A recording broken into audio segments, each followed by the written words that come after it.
Our panel today really is about the convergence of cinema and poetry, how they work together.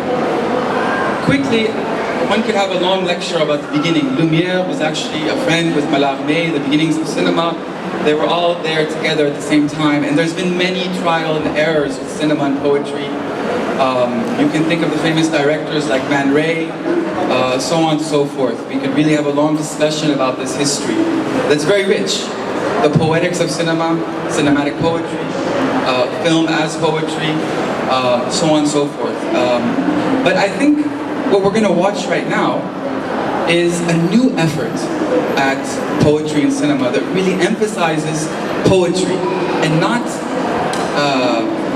the many languages of cinema. She took on a very challenging project to do a well-known, one of the most well-known poems of Mahmoud Darwish, the Palestinian poet, called The Dice Player.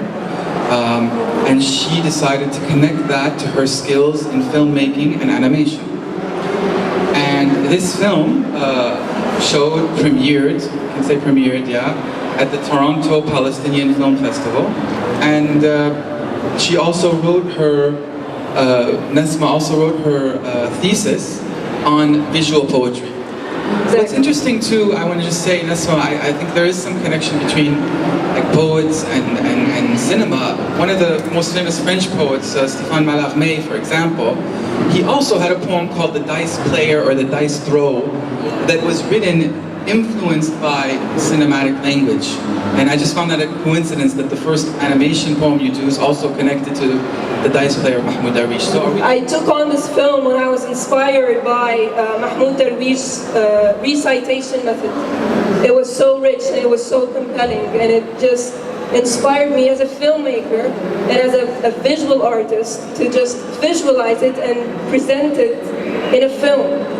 The purpose of it was actually to get youth or people in my own age to kind of connect or recognize the beauty of contemporary poetry and contemporary Arabic poetry. So this was kind of the purpose of the film, to grab the youth's attention with compelling visuals through animation, and as well to give homage to Mahmoud Darwish and his beautiful endeavor in this poem.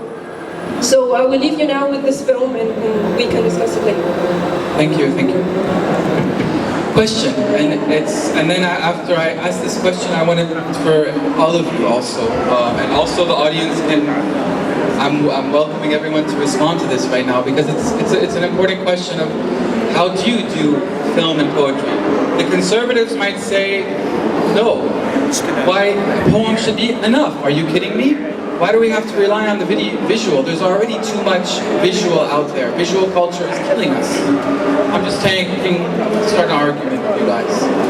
Wait. So, but on the same time, the opposite side, like I said before, cinema and poetry are our brothers, our cousins, are more, because the language of cinema, the language of poetry itself, if you go back to Aristotle's definitions, was always connected to the visual, to what we see, okay, and what we feel.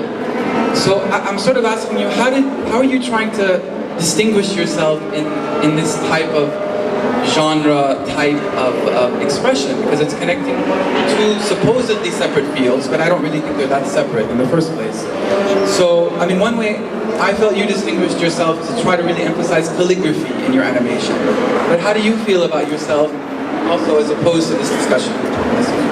Like, speaking of your argument, yeah. Well, I do agree with you to a certain level.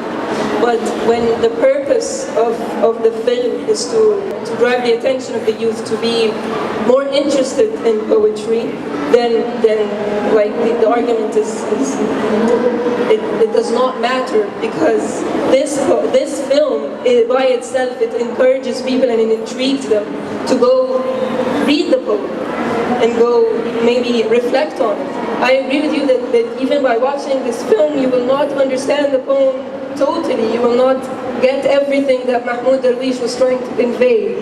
And that's not actually the purpose of the film, to explain the poem and make it clear. No, it is actually, it's an endeavor to intrigue the person in front of you, to go back so many times, to read the poem and reflect on it and understand it more and recognize its beauty. And the visuals are there just to do that, to compel them to do that. It's kind of a visual tale by itself, the animated thing. Like, it's not a direct visualization of all the poetic imagery that Mahmoud Darwish is using. Some of the imagery are of my own invention. It is kind of my own attribute or my own contribution. Like, your own reading on some yes. level, yeah. Yes. Excellent. Yeah, readings and rereadings I think are really important to think about. Cinematic poetry also can create many rereadings of poems. But I think that in all cases we should focus on contemporary poetry, the poems being done. Not Mutanabbi and Shanfara. Yeah, because, well, with all due respect, we're trying to create future poets. Poets, the generation of my generation and the younger generation, when they grow up, we need to create poets of them. We need them to be interested in poetry, and for them to be interested, we can't go back to Al-Mutanabbi and Imru al-Qais. I think we can focus more on the modern, kind of contemporary type of poetry. Do you disagree? Ghayath, you raised your hand. No Shanfara, no Labid in poetry, no... Modernism, it's not connected to the time. I can say it in Arabic. الحداثة اعتبارية. So Al-Mutanabbi, he was so modern in his time, and I remember when Mahmoud Darwish said in Tunis that Al-Mutanabbi is more modern from all of us. So there is some special people in the history. Al-Mutanabbi is really, I really hate he's racist. I really hate that he got money from kings and like this. But he's a great poet. I can't deny that. Al-Mutanabbi is something special. He's so modern in his time. He will be modern in the future. I agree with you that we should focus on contemporary poetry, absolute, and we should open always in new things. But when it's about Al-Mutanabbi, it's a special relationship. I really respect him. Like I wish that our poets is modern in their time as the Mutanabbi was modern in his time. Well, part of my thesis was to try to study how Western societies integrate poetry films. Occasionally, is it just in poetry festivals or do they have a different usage for it? And I found some interesting things that some educational practice actually integrates students how to be more engaged in the poem. Like a very sophisticated poem for William Wordsworth or Shakespeare, your assignment today is to go either paint a picture or take a photo or create a film that kind of expresses what you understand from the poem.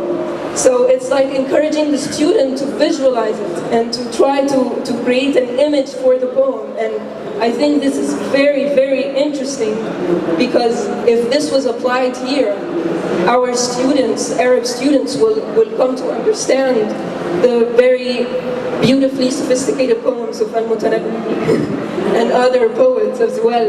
If you encourage the student to try to imagine it in some kind of way, or not just memorize it and you know, just write it in an exam or explain it out loud, just to encourage them to activate their visual sense. This is, I think this kind can be applied in the Arab world.